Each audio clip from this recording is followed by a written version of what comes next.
রমজানে অতিরিক্ত মুনাফা ঠেকাতে ব্রাহ্মণবাড়িয়ায় জেলা প্রশাসনের অভিযান, 2 প্রতিষ্ঠানকে 1 লক্ষ টাকা জরিমানা। আমিনুল ইসলাম আহাদ, ব্রাহ্মণবাড়িয়া প্রতিনিধি। পবিত্র রমজান মাস উপলক্ষে বাজার পরিস্থিতি স্বাভাবিক রাখতে ব্রাহ্মণবাড়িয়া শহরের বিভিন্ন পাইকারি বাজারে ভ্রাম্যমাণ আদালতের অভিযান পরিচালিত হয়েছে।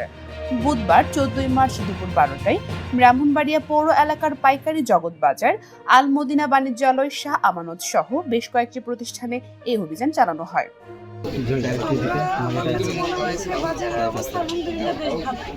আমরা মোটামুটি সকল দোকানে আমরা মোটামুটি গিয়েছি, খুচরা যারা বিক্রি করছে তাদের সেখানে গিয়েছি। প্রত্যেকেরই মোটামুটি মূল্য তালিকা তার ঝোলানো আছে। আমাদের কৃষি বিপণন অধিদপ্তরের যে প্রতিদিনের যে মূল্য তালিকা সেটা অনুযায়ী তারা ঝুলিয়ে রেখেছে।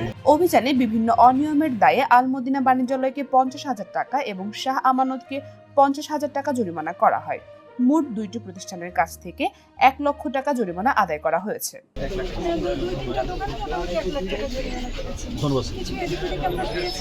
অভিযানে উপস্থিত ছিলেন জেলা প্রশাসক শারমিন আক্তার জাহান, পুলিশ সুপার শাহ মোহাম্মদ আব্দুর রব, সদর মডেল থানার অফিসার ইনচার্জ মোহাম্মদ শহীদুল, জেলা ভোক্তা অধিকার সংরক্ষণ অধিদপ্তরের পরিচালক ইফতেখারুল আলম রিজভী সহ সংশ্লিষ্ট কর্মকর্তারা। আপনি পরে আপনার ব্যবসায়ের পক্ষে পরে কথা বলেন, আগে ওনাদের আপনারা আরেকজন মাল নিয়ে বিক্রি করতেছেন, তাই না? ভ্রাম্যমাণ আদালত জগৎ বাজার, আনন্দ বাজার, পেঁয়াজ পাইকারি বাজার, তেলের পাইকারি বাজার এবং চাউলের পাইকারি বাজারে অভিযান পরিচালনা করে। এ সময় ব্যবসায়ীদের মূল্য তালিকা প্রদর্শন ও ন্যায্য মূল্য পণ্য বিক্রির নির্দেশনা দেওয়া হয়। জেলা প্রশাসক শারমিন আক্তার জাহান বলেন, ব্রাহ্মণবাড়িয়ার বাজার পরিস্থিতি বর্তমানে ভালো রয়েছে। রমজানে নিত্যপণ্যের দাম তেমন বাড়েনি, তবে কেউ কৃত্রিম সংকট সৃষ্টি বা অতিরিক্ত দামে পণ্য বিক্রি করলে তার বিরুদ্ধে কঠোর ব্যবস্থা নেওয়া হবে। এবার কি মজুতদারি আছে? বলেছে অভিযান এ পর্যন্ত আমাদের চোখে মজুতদারি পড়েনি, তবে যদি আমাদের নলেজে আসে অবশ্যই আমরা ব্যবস্থা নেব। রোজার মাস জুড়ে আমাদের এই ধরনের অভিযান অব্যাহত থাকবে।